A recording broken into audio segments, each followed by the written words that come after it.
Well, hello everybody, and welcome back to Chi Bear's Off-Grid Ways, a homestead in the desert, here on January 14th, 2020. At least I think it's the 14th. Yeah, I think it is the 14th. Maybe it's the 15th, but I think it's the 14th. I'll put it in the title like I always do. Anyway, in here in the greenhouse, I did some work in here today, but it was up to 110 in here, so I had to open things up. I got the vents closed now. The doors are still open, and it's still 100 degrees in here. Quarter to 3 in the afternoon.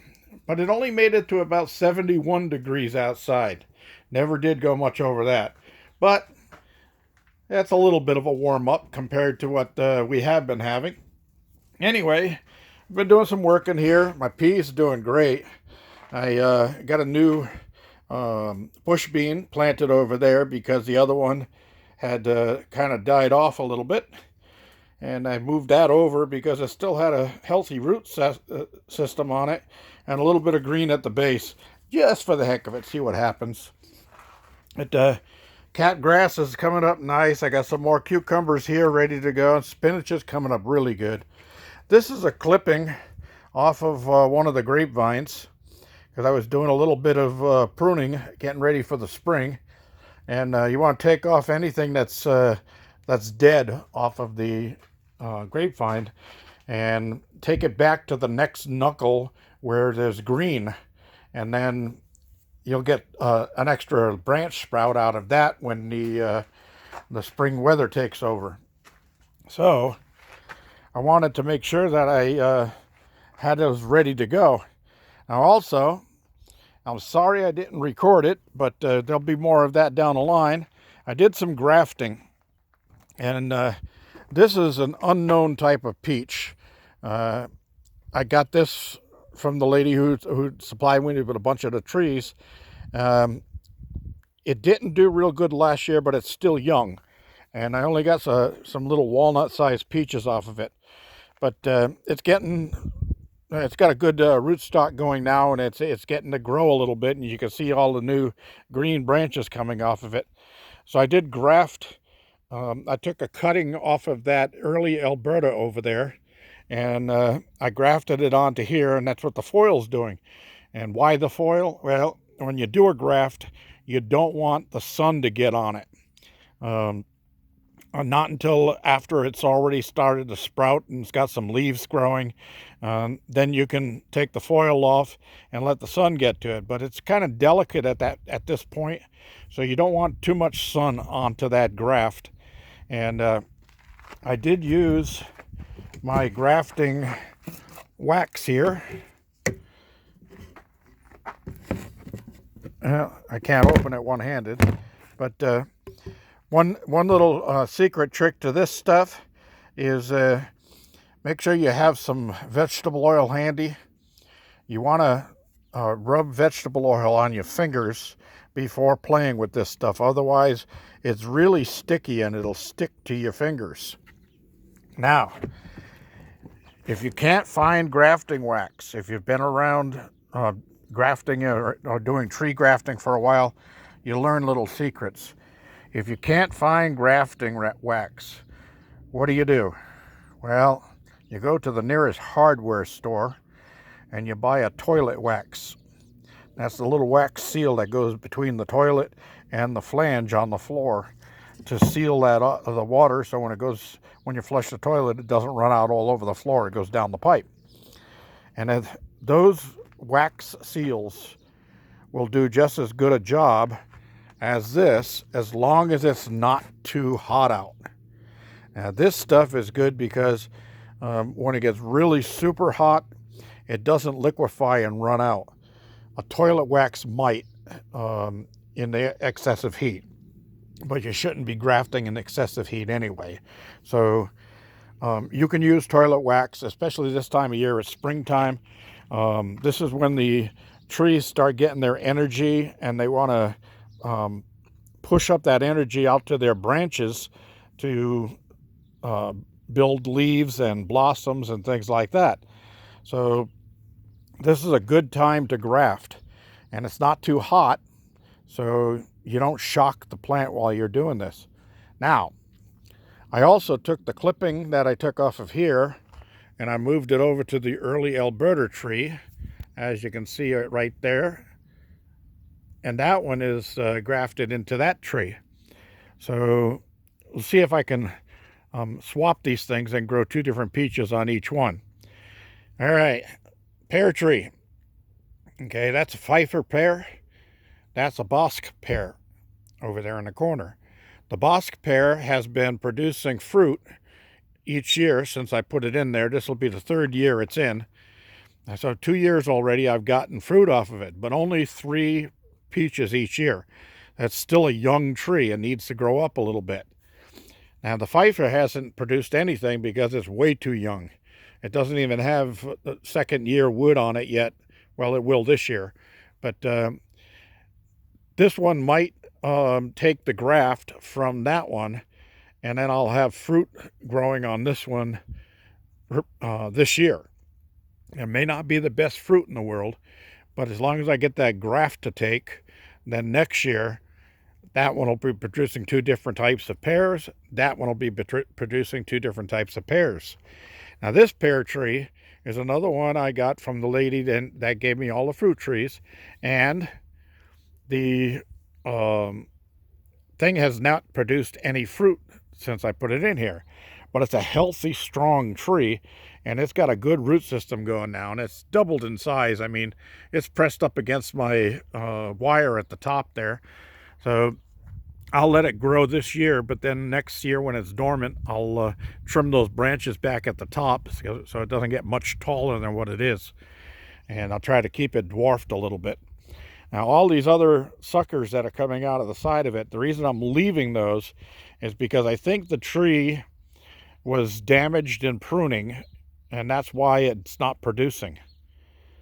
So I did take the clipping off of the Bosc pear, and I grafted it onto here. And we'll see if I can't get this thing to produce some fruit. But I'm going to show you something on that tree, because there's something else I'm going to be doing here, and I'll record it. And that's why I wasn't too concerned about recording all the grafting today, because I'm going to be doing some more. Okay, this branch right here. Okay, see how it's crossing the other branch behind it? That's not good. That's not a good way to go for a tree. That branch should have been pruned off of here back when this thing was originally pruned. And when you prune, you don't want to prune and leave an upright sitting like this facing the sun. That's not a good thing to do. So this branch really needs to come off.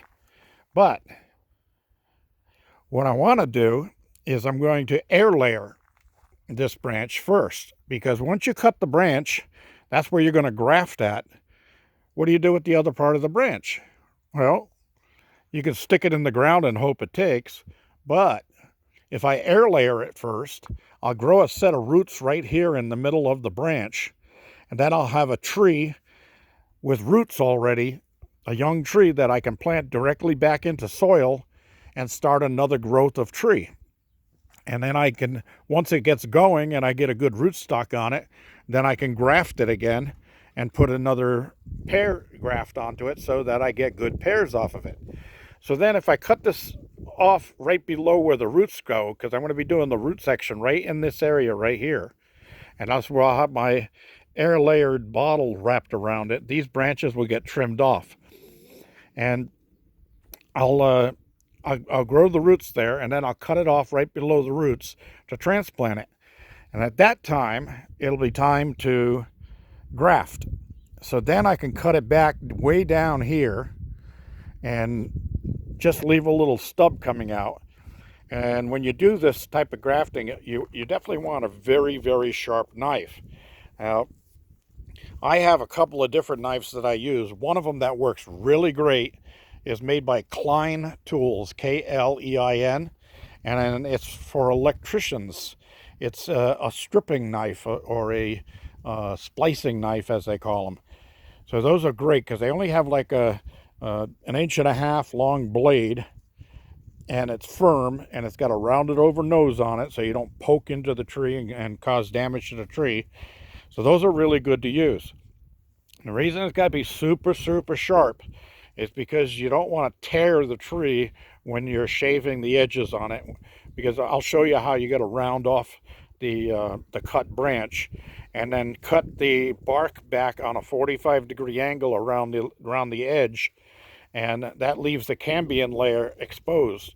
But once you wrap the plastic tape around that to hold your graft in place, then you put some of that pruning wax right on the top of there, or grafting wax. You put it right on the top of the cut branch so that disease and moisture doesn't get into that area, because your graft is actually going to be on the side of the branch. But then I'll graft it so the branch sticks out this way, and it won't be crossing these other branches anymore. It'll be a new growth coming off in that direction. That's another thing I did with this one was when I cut it off up there, is I decided I was going to try to root the piece because it was a big piece and it had a lot of branch on it.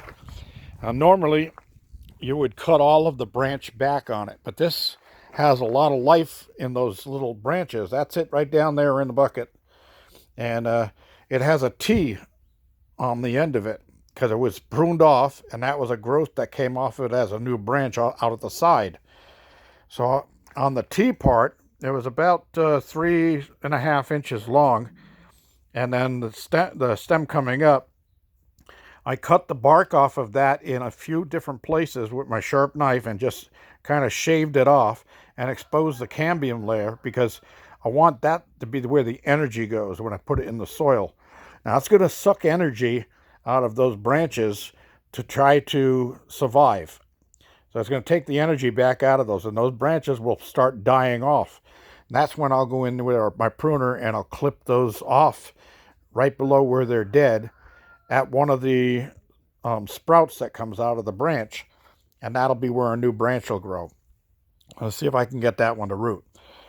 Anyway, instead of having to do that on the next one, like I said, I'm going to air layer first, get a rooted tree right off of the branch itself, and then I'll cut the rest of it off, and I'm going to lose about that much. I'll probably lose about 5 inches or 6 inches of the branch. That'll go into compost. And then right here is where I'll trim it off, 45 the edges off, clean it up really good, and then I'll split the bark down here about 3/4 of an inch down, and then carefully expose the cambium layer between the two. And that's where my shaved and shaped piece of graft branch will go in. And I'll tie that off with the plastic wrap and cover the end of it with the wax so that it survives, and we'll go from there. And hopefully it'll take, and then I'll have a new branch coming off of here with the Bosc pear. So I was looking at the Bosc pear. Also, I'm thinking about maybe taking this branch right here. I've got a large area of clear right here. I only need about 2 inches to air layer, but I'm thinking about air layering that right there. And then when I cut that off, I'll leave about an inch from the last branch right there, and I'll graft another peach tree branch into that and see what I can get out of it. Okay, so over here, I'm thinking that, this is where I took the graft branch off that moved down to that other tree. But I'm thinking that I've got some other good looking branches here that, like this one, it's just growing straight up. I want it to spread out a little bit. So I think I will cut this one and graft this one down onto that tree where I do that cut graft. And then I'll also graft another branch right into this one right here. Okay, so you got to plan things like that, look them over. Now you can see this is already growing some new buds here. So it's getting ready to break open and get ready to start producing for the next year, because it's been fooled to think it's springtime because it's nice and warm out here. Shorts and t-shirt weather, and it was almost just shorts weather, but it cools down very quickly in the afternoon. So we'll go from there. Anyway, that's what I've been doing. I'm getting all this stuff done, and getting a few new sprouts going. I also, this is a branch I cut off of one of those trees, and I stuck it in the ground here, and it's already got some sprouts coming off of it. So that one there is really active in its taking. Those up there on the top of the top shelf, because I moved some things around here, this is corn. This is early sun glow hybrid, and this isn't supposed to get started until March, but because I've got a greenhouse here, I can start it a couple of months early because I can get that type of weather in here. The soil is warm, and I put it in these little trays. Like I said, I save these trays from when I buy meats and fish and things like that in the store. I save these trays because they're great. I want to keep the soil moist while these seeds are in here so that they can sprout. So I put extra water in the bottoms. After I water this, the water runs through and sits in the bottom of this, and then it wicks back up through the soil, and I don't have to water as often. But it keeps the soil steadily moist. That's the good thing. Tomatoes, look at this. You remember that little tiny heirloom sprout that I had right there? Look at this thing grow. It is really going well. And up here, this is a clone off of that cherry tomato plant I had last year, and it's got sprouts all over it. So I'll be getting cherry tomatoes pretty soon. All right, everybody, that's about all. Oh yeah, I also took the parsley plant out of the avocado tree bucket, and I've got some cilantro growing here too. I'll be pulling those out and let this thing go. And then I'll also be cutting off this dead wood. Well, there's some right there. I'll be cutting off this dead wood here. I've got a sprout coming out of the side of it. So I'll let the sprout get a little stronger first, and I'll cut that off and I'll wax the top of it. And that'll send more energy into these. These branches are almost look like grafts. Yep, there's my catnip, and that's coming up pretty good. Got a couple of them here, and a third and a fourth right there. So moved one of my small sprouts of lettuce over there because I've been eating this lettuce up. Again, last night I did the shrimp and crab louis salad. Oh my God, that was so good. I wanted more. But anyway, that's what I have for today, everybody. Like I said, beautiful day for working in the garden, so I spent the whole day out here. And I'm going to call it a day and go inside and pop a cold one, because I got a lot done.